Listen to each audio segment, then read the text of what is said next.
আসসালামু আলাইকুম।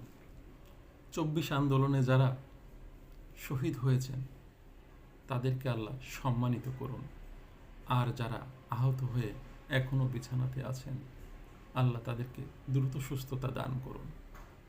আর এই আন্দোলনে যে যেখান থেকে যেভাবে সমর্থন করেছেন, যেভাবেই যুদ্ধ করেছেন, সকলের প্রতি কৃতজ্ঞতা প্রকাশ করছি। আর কোনো ফ্যাসিবাদ, আর কোনো স্বৈরাচার বাংলাদেশে যেন জেকে না বসে। তো ২৪ আন্দোলনের সময় অনেক লেখা আমাকে লিখতে হয়েছে, অনেকেই লিখেছেন সারা দেশ থেকে। তো তাদের প্রতিও আমি কৃতজ্ঞতা সম্মান জ্ঞাপন করছি। তো ওই সময় আমার এক ভাই মাহফুজুর রহমান, ওনার অনুরোধে আমি একটি লেখা লিখেছিলাম। লেখাটার নাম দিয়েছি মিছিল। তো মিছিল কবিতাটাই আপনাদেরকে শোনানোর চেষ্টা করব। কবিতার নাম মিছিল। ওরে তোরা আয় বেরিয়ে, খবর পেলাম আমি, এমনি খবর শোনার পরে যায় কি থাকা থামি।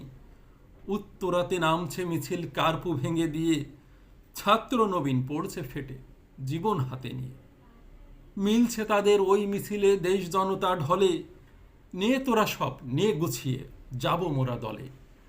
আসছে মিছিল আরো খবর তাজা আমার কাছে, যাত্রাবাড়ির পথ ধরেছে অন্য পথেও আছে। রুখবে তাদের কে বা আজি পুলিশ লিগে মিলে, নয় রে নয় আর তা হবে না, চামড়া নিবে ছিলে। ছাত্র সাথে এই জনতা শুনবে না আর মানা, পাপের ওদের হিসাব কত আছে সবার জানা। আছে বুকে সত্য সাহস দেশমাতার ওই তরে, চল রে সবাই এমনি সময় মন কি টেকে ঘরে। চল না রে তাই নয় দেরি নয়, গণভবন গিয়ে গুড়াই দিব কালনাগিনীর প্রাসাদ লাঠি দিয়ে। স্বাধীন হবে দেশটা আবার রইবে সবে সুখে, দেখবে আলো বিশ্ববাসী ফুটবে হাসি মুখে। হাসবে তখন দেশমাতা মোর লাল সবুজের ভাজে, গড়ব সবে আবার তারে মনের মতন সাজে। ধন্যবাদ।